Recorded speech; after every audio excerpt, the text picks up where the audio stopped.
Hello students, आप देख रहे हैं फिग्मा की हिंदी में फुल कोर्स की सीरीज। और ये जो वीडियो है आज की, इसमें हम देखेंगे कि किस तरह से आप टेक्स्ट को यूज करते हैं फिग्मा के अंदर, और उसकी टेक्स्ट टूल की क्या क्या प्रॉपर्टीज हैं, शॉर्टकट्स क्या हैं, और किस तरह से इफेक्टिवली आप ऐप्स के अंदर यूज कर सकते हैं। मैं ऐप का कुछ स्क्रीन्स को लेते हुए आपको वो टेक्स्ट के प्रॉपर्टीज सारी क्लियर करने वाला हूं। तो बहुत ही अच्छा वीडियो रहने वाला है ये। इसको देखने के बाद आपके माइंड में कोई भी क्वेश्चन नहीं रहेगा टेक्स्ट टूल से रिलेटेड फिग्मा में। तो चलिए स्टार्ट कर देते हैं ट्यूटोरियल।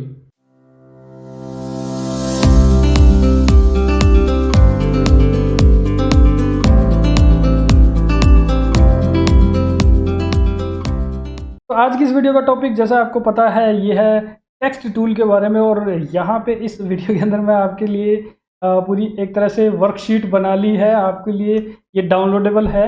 वीडियो के डिस्क्रिप्शन में आपको इसका लिंक मिल जाएगा फिग्मा की फाइल का डाउनलोड करने का। और आप भी यहाँ पे जिस जिस तरह से मैं यहाँ पे आपको करके दिखाऊंगा, प्रैक्टिकली हर चीज़ टेक्स्ट टूल के बारे में वो आप करके देख सकेंगे, राइट। तो सबसे पहले क्वेश्चन यही आता है कि अगर आप ऑनलाइन जो फिग्मा है वो यूज़ कर रहे हैं, डाउनलोड करके नहीं कर रहे हैं, तो आपको प्रॉब्लम आ सकती है फ़ॉन्ट्स के अंदर। तो फिग्मा जो है उसके अपने ही फ़ॉन्ट्स ऑनलाइन ही वो प्रोवाइड करवा रहा है अपने ब्राउज़र के थ्रू। और अगर आपके पीसी में कोई फ़ॉन्ट पड़ा है, अलग से कोई डाउनलोड किया हुआ, तो वो आपको यहाँ ऑनलाइन नहीं दिखाई देगा। तो ये दिखाई दे, ये सिंक करे अपने पीसी के साथ आपके वाले, तो क्या करना होता है। तो यहाँ पे आपको मिलेगा एक फ़ॉन्ट डाउनलोडर, जो कि फ्री ऑफ कॉस्ट आप डाउनलोड करके इंस्टॉल कर लेंगे, तो आपके पीसी वाले फ़ॉन्ट्स भी यहाँ पे दिखाई देने लग जाएंगे, राइट। क्विकली स्टार्ट कर देते हैं। सबसे पहले यहाँ पे ये जो पैनल होता है, ये आपको टेक्स्ट से रिलेटेड सारी प्रॉपर्टीज़ का पैनल है। तो यहाँ पे ओवरव्यू ले लेते हैं। सबसे पहले ये स्टाइल्स के लिए होता है, 4 डॉट आपको यहाँ पे मिलते हैं, ये स्टाइल के लिए होता है। सेकंड वो नंबर पे यहाँ पे फ़ॉन्ट चेंज करना, मोस्टली आप टूल्स सॉफ्टवेयर्स के अंदर ऐसा ही करते हैं। इस तरह का आपको फ़ॉन्ट का ऑप्शन मिलता है, आप क्लिक करते हैं, सेलेक्ट करते हैं लिस्ट में से। उसके बाद फ़ॉन्ट वेट, तो ये फ़ॉन्ट वेट है, regular, italic, bold. Font size हम यहाँ से सेलेक्ट कर सकते हैं, चेंज कर सकते हैं, जैसे मोस्टली टूल्स के अंदर होता है। इसी तरह से लाइन हाइट है, ये लाइन हाइट चेंज करना, यानी कि अगर मल्टीपल लाइन्स हैं ऊपर नीचे तो उनके बीच का गैप। और ये है लेटर स्पेसिंग, यानी कि ईच अल्फ़ाबेट के बीच की स्पेसिंग। और उसके बाद पैराग्राफ स्पेसिंग है, पैराग्राफ्स के अंदर मतलब आपके एक ही लेयर के अंदर अगर आपने टेक्स्ट लिखा है, एंटर प्रेस करके एक नया पैराग्राफ लिखा है, तो उन पैराग्राफ के बीच में गैप जो है वो यहाँ से चेंज होगा। 8th नंबर पे आ जाता है आपका ये वाला, यहाँ टेक्स्ट ओवरफ्लो और रैप्स होता है ये ऑप्शन, इन्हें भी हम प्रैक्टिकली यूज़ करेंगे। और ये है हॉरिजॉन्टल अलाइनमेंट, और यहाँ से हम अलाइनमेंट्स करते हैं, लेफ्ट, राइट या सेंटर या जस्टिफाई। और ये वर्टिकल अलाइनमेंट है, ये हॉरिजॉन्टल अलाइनमेंट्स थी। तो ये भी हम टेक्स्ट को टॉप पे, मिडल में या बॉटम में करना चाहें तो उस तरह से करेंगे प्रैक्टिकली, ये भी हम लोग करके देखेंगे। फिर यहाँ 3 डॉट्स जो देखते हैं आप, ये आपको यहाँ पे क्लिक करने से और भी बहुत सारे ऑप्शंस दिखाई देते हैं, वो अब हम लोग यहाँ पे चेक करेंगे। चलिए, तो ऑटो रिसाइजिंग का ये जो फ्रेम है, इसमें हम लोग देखेंगे कि किस तरह से हम लोग ये साइजेस पे काम करेंगे। तो सबसे पहले आपको यहाँ दिखा दूँ कि ऑटो विड्थ जो है वो सिंगल क्लिक एंड टाइप करने से हमारा काम हो जाता है। ये ऑटो विड्थ होती है, जब भी आप चाहे जितना मर्जी लिखते जाएं। देखिए, मैं अगर यहाँ पे लिखता हूँ कुछ इस तरह से, तो वो आगे नेक्स्ट आगे चलता जाएगा एक ही लाइन में, जब तक हम एंटर ना करें, राइट। फिर आ जाता है हमारा ऑटो हाइट। तो ऑटो हाइट क्या करता है, अभी मैं यहाँ पे बनाता हूँ ये, और मैंने इस वाले टूल पे क्लिक करना है साइड में आके, और इसके एक फ्रेम आ गया, ये देखें आप, एक फ्रेम है। तो अगर मैंने सिर्फ फ्रेम बनाया इस पे, इस टूल पे क्लिक करके, तो एग्जैक्ट इसके जितना एरिया में जो टेक्स्ट लिखा हुआ था उतने में ये हो गया। अब अगर मैं कुछ भी इस तरह से करता हूँ, लिखता हूँ, तो ये देखिए ऑटो हाइट, हाइट अपने आप लेते जा रहा है, यानी कि ये फ्रेम बढ़ते जा रहा है इस तरह से। ओके, ठीक है। अब हम एक नया एक्सपेरिमेंट देखते हैं, ये फिक्स साइज का। फिक्स साइज का क्या होता है, हम लोग चाहें तो इसे टेक्स्ट टूल की हेल्प से सिंगल क्लिक करके ड्रैग करेंगे इस तरह से, और हमारा ये फिक्स साइज हमने बता दिया कि इतने में टेक्स्ट रहेगा। तो यहाँ पे जो विड्थ है उतने के अंदर हमारी जो भी चीज़ें हम लिखेंगे वो विड्थ में कंप्लीट होती है। जैसे कि यहाँ इसके बाद जगह नहीं थी, तो बिना एंटर किए नीचे आ गया यहाँ पे, तो ये इस तरह से काम करता है। अगर मैं इसको यहाँ ऐसे लेके जाता हूँ, ये देखिए, तो फिक्स इसकी विड्थ रहेगी, एक तरह से फिक्स साइज हो गया विड्थ का। और अगर टेक्स्ट ज़्यादा है तो वो बाहर निकल रहा है, लेकिन हमारा साइज़ फिक्स हो गया, राइट। तो आपने इस फाइल को डाउनलोड करके इसी तरह की चीज़ें आपने करके देखनी है। उसके बाद आ जाता है मैनुअल साइज़। मैनुअल साइज़ की ज़रूरत क्यों पड़ती है? आप इस तरह से कभी भी साइज़ को छोटा बड़ा नहीं कर सकते, साइज़ यही रहेगा, बस आपका जो जैसे पिछले फ्रेम में सीखा था वो चीज़ हो रही है यहाँ पे फ्रेमिंग के अंदर ही। तो अगर आपने का फिर भी इस तरह से ड्रैग करके अगर इसका साइज चेंज करना है तो आप के प्रेस करेंगे। ऊपर मैंने यहाँ पे टूल भी बता दिया है जो आपको यहाँ से मिलेगा, ये देखिए यहाँ से मिलेगा ये, और के से ये एक्टिवेट हो जाता है और इसका कर्सर अलग ही तरह का होता है। अब देखिए ये इस तरह से कम ज़्यादा हो रहा है। अगर आपने कुछ इस तरह से करना है तो के प्रेस करके करेंगे, अदरवाइज आपने यहाँ से फ़ॉन्ट साइज जो चेंज करते हैं वहीं से फ़ॉन्ट चेंज होगा। ओके, अब हम चलते हैं आगे के फीचर्स में। तो फ़ॉन्ट चेंज मतलब फ़ॉन्ट को चेंज करना या उसका साइज चेंज करना। ओके, तो यहाँ पे आप देख रहे हैं ये इस पे एरो पे क्लिक करके भी आप फ़ॉन्ट चेंज कर सकते हैं, या फिर यहाँ क्लिक करेंगे, यहाँ टाइप करके आप फ़ॉन्ट चेंज कर सकते हैं, या फिर अगर आपका यहाँ पे पहले से कोई फ़ॉन्ट है, क्लिक किया और कीबोर्ड की एरो ऊपर नीचे करने से भी आपका फ़ॉन्ट चेंज होगा। अब साइज़ का, तो साइज़ भी आपको जो चेंज करना है वो यहाँ से मिलेगा। ये जो साइज़ चेंज है इसके लिए भी आप कुछ इस तरह से कर सकते हो, 15 या यहाँ पे प्री डिफाइंड जो साइजेस हैं वो डाल सकते हो। अगर आप ऊपर नीचे इस तरह से एरो से करते हो तो फ़ॉन्ट का साइज़ चेंज होता है, राइट। और यहाँ पे आपका कुछ इस तरह से भी काम करती है कैलकुलेशंस भी, जैसे कि 50-12 तो ये साइज़ हो गया। तो कैलकुलेशंस भी सारे इस तरह के बॉक्सेस में काम करती है। तो ये हमारा साइज़ इस तरह से है। अब इसकी शॉर्टकट है, शॉर्टकट्स भी मैंने साथ के साथ ही लिख दिया। तो कंट्रोल शिफ्ट और ग्रेटर देन लेस देन को क्लिक करेंगे तो फ़ॉन्ट साइज़ कम ज़्यादा होगा इस तरह से, राइट। ये देखिए फ़ॉन्ट साइज़ कम ज़्यादा हो रहा है, तो ये शॉर्टकट है, तो इजी काम होता है, फास्ट काम होता है। नेक्स्ट चलते हैं फ़ॉन्ट स्टाइल में। फ़ॉन्ट स्टाइल यहाँ पे मैंने लिख दिया है सामने ही, control B, control U, control ये सब चीज़ें। तो यहाँ पे कंट्रोल अल्ट और ग्रेटर देन लेस देन, इससे यहाँ पे क्या होता है जो हम बोल्ड, इटैलिक, मीडियम सेलेक्ट करते हैं तो वो जितने भी उस फ़ॉन्ट के अंदर प्री डिफाइंड पहले से अवेलेबल है फ़ॉन्ट का जो वेट है तो वो हम लोग यहाँ से डिसाइड कर सकते हैं। तो हमें उधर मेन्यू में अंदर जाके करने की ज़रूरत नहीं है। ओके, अब इंडिविजुअली लेके चलें तो कंट्रोल बी से बोल्ड हो जाता है, दोबारा प्रेस करने से हट जाता है, नॉर्मल में आ जाता है। और कंट्रोल आई से इटैलिक हो जाता है, ये देखिए, और वापस हो गया। ग्राफिक गुरुजी जो लिखा हुआ है कंट्रोल यू करते हैं तो ये अंडरलाइन हो जाता है, और ये दोबारा प्रेस करने से अंडरलाइन हट जाती है। लाइन हाइट क्या होती है? एक लाइन ये है, दूसरी लाइन ये है, इसके बीच का जो गैप है वो कम ज़्यादा करना लाइन हाइट का काम होता है। तो यहाँ आप देख रहे हैं ये वाला जो टूल है उसकी हेल्प से हम लोग ये करेंगे। इसकी शॉर्टकट किया शिफ्ट ऑल्ट और ग्रेटर देन लेस देन, आप देख सकते हैं इनके बीच में गैप कम ज़्यादा हो रहा है। अगर आपने लेटर्स के बीच में स्पेसिंग कम ज़्यादा करनी है तो सिर्फ ऑल्ट और ग्रेटर देन लेस देन करेंगे। ये देखिए जो अल्फ़ाबेट्स लिखे हुए हैं उनके बीच का गैप कम ज़्यादा हो रहा है, तो ये दोनों चीज़ें जो हैं ये आप यहाँ से कर सकते हैं। लाइन हाइट, और इधर क्लिक करके भी अगर इधर उधर करेंगे तो भी आपका ये काम करेगा। और अगर आप यहाँ पे आ रहे हैं तो ये लेटर स्पेसिंग कम ज़्यादा हो रही है। नेक्स्ट चलते हैं पैराग्राफ स्पेसिंग। पैराग्राफ स्पेसिंग क्या चीज़ है? मैं कुछ इस तरह से लिख रहा था, लिखते लिखते अपने आप नेक्स्ट लाइन में आ गया और फिर एंटर प्रेस करके मैंने किया तो उसको इसने एक अलग पैराग्राफ के तौर पे ले लिया। तो अलग पैराग्राफ है ये। तो ये किस तरह से काम करेगा यहाँ पे, तो यहाँ देख रहे हैं आप टूल ये वाला, इससे पैराग्राफ स्पेसिंग कम ज़्यादा होती है। तो ये हम लोग करके देखते हैं अभी। ये देखिए पैराग्राफ स्पेसिंग, नेक्स्ट पैराग्राफ जो चला था उसके बीच में गैप अगर मल्टीपल है हमारे पास, इसके अंदर मैंने एक एंटर करके नया पैराग्राफ लिखना स्टार्ट कर दिया। और अब हम अगर हम लोग इसे कम ज़्यादा करके देखेंगे तो ये देखिए पैराग्राफ्स के बीच में गैप कम ज़्यादा कर रहा है। एक प्रॉपर्टी और देख लेते हैं, 3 डॉट्स हैं, इस पर जब क्लिक करेंगे तो हमें यहाँ पे एक ऑप्शन मिलता है पैराग्राफ इंडेंट और 0 है। इसको कम ज़्यादा करने से क्या होगा वो देखते हैं हम लोग। तो अगर हम कम ज़्यादा करते हैं तो ये देखिए हर पैराग्राफ, जब भी पैराग्राफ स्टार्ट होगा तो उसकी फर्स्ट लाइन जो होगी वो थोड़ा सा खिसक के स्टार्ट होगी। आपने इस तरह की फॉर्मेटिंग देखी होगी।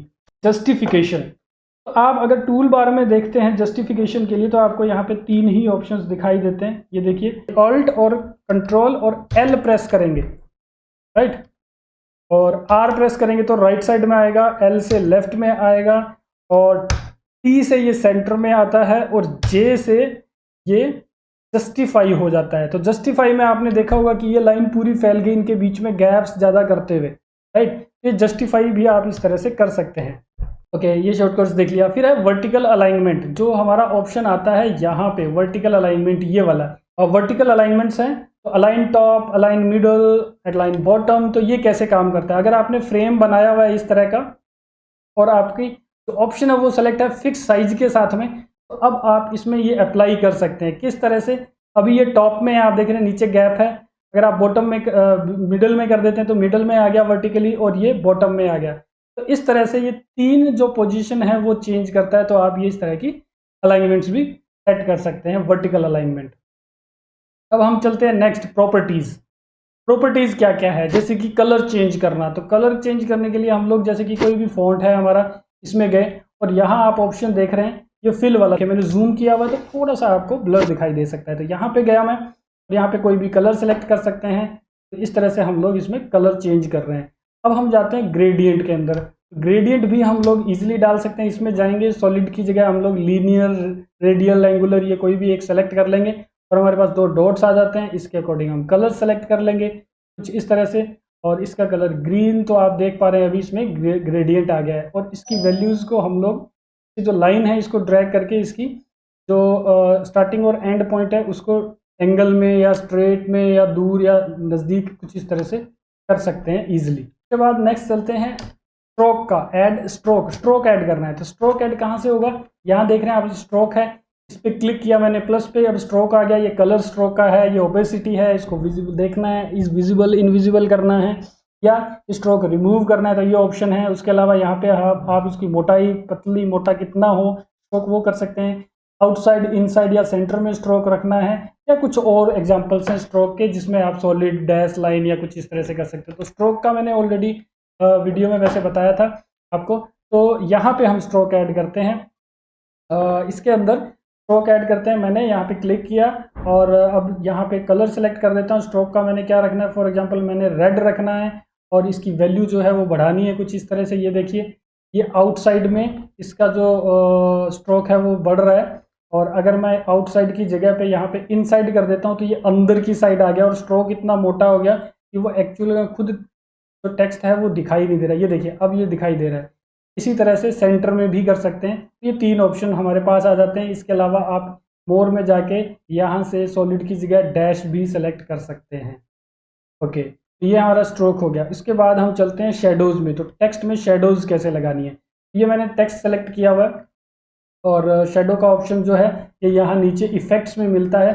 तो यहाँ पे इफ़ेक्ट्स में मैंने क्लिक किया और इफ़ेक्ट्स हमारे पास ड्रॉप शेडो का यहाँ पे आ जाता है अपने आप। ये देखिए ड्रॉप शेडो का, इसकी जो चेंज करना है अगर ड्रॉप शेडो, यहाँ से वैल्यूज़ चेंज कर सकते हैं। ड्रॉप शेडो कैसे काम करती है वो ऑलरेडी मैं बता चुका हूँ। तो यहाँ पे अगर क्विकली आपको फिर से दिखाऊँ मैं ड्रॉप शेडो किस तरह से काम करती है, तो ये drop shadow, inner shadow, layer blur, काफ़ी सारे ऑप्शंस हैं। और यहाँ पे ये देखिए एक्स एक्सिस में मूवमेंट है, वाई एक्सिस में है, इसको कितना ब्लर करना है, इसको कितना फैलाना है, ये सारी चीज़ें यहाँ से होती है। इसके अलावा कलर चेंज करना है ड्रॉप शेडो का, इसकी ओपेसिटी क्या रखनी है ड्रॉप शेडो की, तो वो सारी चीज़ें यहाँ से कंट्रोल हो रही है। तो हमने ड्रॉप शेडो भी देख लिया। अब नेक्स्ट चलते हैं हम लोग टेक्स्ट टू वेक्टर कन्वर्जन के अंदर। तो यहाँ आप देख रहे हैं यहाँ पे दो तरह के ऑप्शंस होते हैं, कंट्रोल ई से और शिफ्ट कंट्रोल ओ से। शिफ्ट कंट्रोल ई से फ्लैटन होती है टेक्स्ट और आउटलाइन स्ट्रोक बनता है शिफ्ट कंट्रोल ओ से। दोनों का काम ऑलमोस्ट एक जैसा सा है, लेकिन दोनों में डिफरेंस है। वो क्या चीज़ है, ये देखिए यहाँ पे आप देख रहे हैं ये अलग टेक्स्ट है, ये अलग है, और ये कुछ शेप्स आ गई बीच में ही। तो इन सारों को अगर आप सेलेक्ट करते हैं और कंट्रोल ई करते हैं तो ये एक सिंगल लेयर बन जाती है, प्लस ये एडिटेबल शेप बन जाती है। अब आप इसको किसी तरह से भी एडिट कर सकते हैं, राइट। अब बात आती है कि ये कलर रेड वाला ही क्यों लिया। फिर से अंडू करता हूँ, ये रेड वाला ही क्यों लिया। तो after flatten whole object will change its colour as per the top most layer of the colour. Okay, तो ये जो सर्कल है रेड कलर का, अगर आप यहाँ देखें, अगर मैं इनको सेलेक्ट कर लेता हूँ सभी लेयर्स को, तो यहाँ लेयर पैनल में सबसे ऊपर हमारा जो ये रेड कलर वाला एलिप्स था, तो इसी के अकॉर्डिंग ये कलर चेंज हो गया। अगर मैं इनका कलर इनकी जो प्लेसमेंट है अगर वो चेंज करता हूँ यहाँ से, ये देखिए ग्रीन कलर को मैंने ऊपर ही ऊपर रख दिया। तो अब मैं चाहे जो भी जैसे भी सेलेक्ट करूँ हमारा लेयर पैनल में ग्रीन सबसे ऊपर है, तो मैंने कंट्रोल ई किया तो ये सारा ग्रीन हो गया। Okay right. अब आउटलाइन स्ट्रोक जो है वो सिंगल फॉन्ट के लिए, अकेले के लिए हम लोग उसको शेप में कन्वर्ट करने के लिए करते हैं, और इसकी जो शॉर्टकट की है वो शिफ्ट कंट्रोल और ओ है। जैसे ही मैंने प्रेस किया, ये देखिए ये शेप बन चुकी है, और अब हम इसको एडिट कर सकते हैं किसी भी तरीके से। ओके नेक्स्ट चलते हैं इंसर्ट इमेज। अब हम लोग इंटरेस्टिंग चीज़ करने वाले हैं। किसी भी टेक्स्ट के अंदर अगर हमने इमेज इंसर्ट करनी है तो क्या किया जाए, राइट। तो सबसे पहले बात तो यही है कि हम लोग इसे करके देखेंगे, इसको शेप में कन्वर्ट करके। तो शिफ्ट कंट्रोल ओ प्रेस करेंगे और ये शेप में कन्वर्ट हो गया है। और अब हम कोई भी फोल्डर में जाएंगे, कोई भी इमेज को कंट्रोल सी करेंगे, कॉपी करेंगे, और इस लेयर पे आके इसको सेलेक्ट करके यहाँ पे पेस्ट कर देंगे। तो ये जो हमारा जो इमेज थी वो इसके अंदर आ चुकी है। और अब अगर हमने इसको एडिट करना है कुछ इस तरह से, तो ये देखिए शेप उसके पीछे दिखाई दे रही है बिल्कुल अच्छे से। और कुछ और ऑप्शंस हैं फिल में, अगर हम जाते हैं इमेज में, तो अगर आप यहाँ देखें, मैं जूम कर देता हूँ ताकि दोनों चीज़ें साथ के साथ दिखे। इसमें फिल की जगह अगर आप फिट कर देते हैं तो ये इस तरह से फिट होता है। फिल तो था ही, इसमें क्रॉप का ऑप्शन भी है, इसके थ्रू हम लोग अब इसे इधर उधर इस तरह से बड़ा छोटा कर सकते हैं, या इधर उधर जो एग्जैक्ट जो चीज़ इमेज के अंदर हमने फ़ॉन्ट में रखनी थी वो कर सकते हैं। तो इस तरह से हमारा जो टेक्स्ट है, टाइपोग्राफी कर रहे हैं हम कुछ इस तरह की, तो वो बहुत अच्छा दिखाई देने लग जाता है। आप अपने नेम्स के साथ भी कर सकते हैं, या कोई भी डिज़ाइन बना रहे हैं, ऐड बना रहे हैं, तो उसके अंदर भी इस तरह की चीज़ें यूज़ कर सकते हैं। ओके फिर कुछ और प्रॉपर्टीज़ आ जाती है। तो यहाँ देख रहे हैं पैनल में कुछ और प्रॉपर्टीज़ हैं। टूल में ये कहाँ पे और किस तरह से होता है, तो जब आप फ़ॉन्ट में जाते हैं, आपको 3 डॉट पे क्लिक करने के लिए मिलता है, तो आपको फिर ये ऑप्शंस दिखाई देते हैं। तो ये देखिए बिना क्लिक किए आप होवर करेंगे तो आपको विद शॉर्टकट कीज़ यहाँ पे टेक्स्ट से रिलेटेड इंफॉर्मेशन मिलती है। ऊपर आपको इसका प्रीव्यू दिखता है, ये अंडरलाइन है, ये स्ट्राइक थ्रू है। फॉर एग्जांपल आप यहाँ देख रहे हैं स्ट्राइक थ्रू हो गया। अगर ये नहीं चाहिए तो ये डैश पे क्लिक करते हैं, माइनस कह सकते हैं इसे। इसी तरह से बुलेट लिस्ट भी बनाई जा सकती है, ये देखिए बुलेट लिस्ट हैं। और इसी तरह से पैराग्राफ इंडेंट यहाँ से कर सकते हैं। केसेस हैं, अगर आप देखें सारे कैपिटल करने हैं, सारे स्मॉल करने हैं, हर वर्ड का पहला अल्फ़ाबेट कैपिटल करना है, या फिर सारे कैपिटल बट हर वर्ड का पहला लेटर आपने बिग करना है। तो कुछ इस तरह के ऑप्शंस हैं आपके यहाँ पे मिलते हैं। और इसके अलावा ज़्यादातर और चीज़ें इतनी ज़्यादा यूज़ होती नहीं है। मोस्टली जो यूज़ होती हैं वो मैंने आपको टेक्स्ट से रिलेटेड ऑप्शंस में बता दिया है। अब हम चलते हैं एक रियल एप्लीकेशन में, टेक्स्ट को देखते हैं कि डिज़ाइनर ने यानी कि मैंने किस तरह से टेक्स्ट यहाँ पे यूज़ किया हुआ है। तो आप देख रहे हैं कि टेक्स्ट कितना इंपॉर्टेंट रोल प्ले करता है। तो हर तरह की ऐप, हर तरह की डिज़ाइन के अंदर आपको टाइपोग्राफी करनी पड़ती है, फ़ॉन्ट्स लिखने पड़ते हैं। किसी की ओपेसिटी कम ज़्यादा होगी, ओके, तो ओपेसिटी आप कम ज़्यादा कैसे करेंगे? कीबोर्ड में 1 से 0 तक नंबर होते हैं, अगर आप 5 प्रेस करते हैं कोई भी टेक्स्ट सेलेक्ट करके, तो ये 50% ओपेसिटी हो गया। 60, 70, 80 मैं अलग अलग प्रेस कर रहा हूँ, तो इस तरह से ओपेसिटी कर सकते हैं। तो यहाँ इस टेक्स्ट की भी मैंने 50% ओपेसिटी की हुई है। 100% अगर करना है तो ये ऐसा दिखाई देगा। तो जो हमने ज़्यादा तेज़ नहीं दिखाना, प्राइमरीली नहीं दिखाना, उसको हम लोग ऐप के अंदर इस तरह से टेक्स्ट को लाइट कर देते हैं। आपने ग्रे कलर यूज़ करके नहीं करना है, आपने ओपेसिटी कम ज़्यादा करनी है। ओके, फिर ये टाइटल्स हो गए, तो इनको हम बोल्ड में रखते हैं। और यहाँ पे ये जैसे कि नॉर्मल में है। इसके अलावा ये लेफ़्ट अलाइनमेंट में है, ये भी लेफ़्ट अलाइनमेंट में है। ये लेफ़्ट अलाइनमेंट में हमने इसके अंदर ये रखा हुआ है। इसकी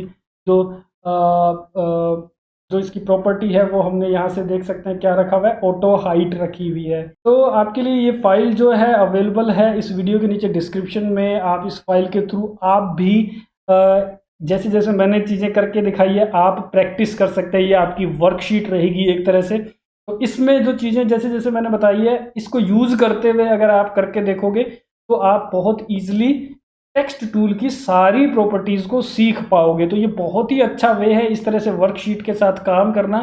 तो नेक्स्ट जो ऑटो लेआउट की या और भी जो मेरे इस तरह के ट्यूटोरियल्स इस फिग्मा सीरीज़ के अंदर, कोर्स के अंदर आने वाले हैं, उनमें मैं इसी तरह की आपको फाइल्स देने की कोशिश करूंगा जिसमें आप बहुत अच्छे से फिग्मा को सीख सके, इसके टूल्स को सीख सके। तो दोस्तों आज की वीडियो में इतना ही है। नेक्स्ट वीडियो में ऑटो रिस्पॉन्सिव फीचर को हम लेके चलेंगे। प्लीज़ इस चैनल को सब्सक्राइब कर लीजिए, पास में आ रहे बेल के सिंबल पे क्लिक करके ऑल नोटिफिकेशंस ऑन कर दीजिए ताकि आने वाली सभी वीडियोज़ के नोटिफिकेशन आपको टाइम टू टाइम मिलते रहे। Thank you.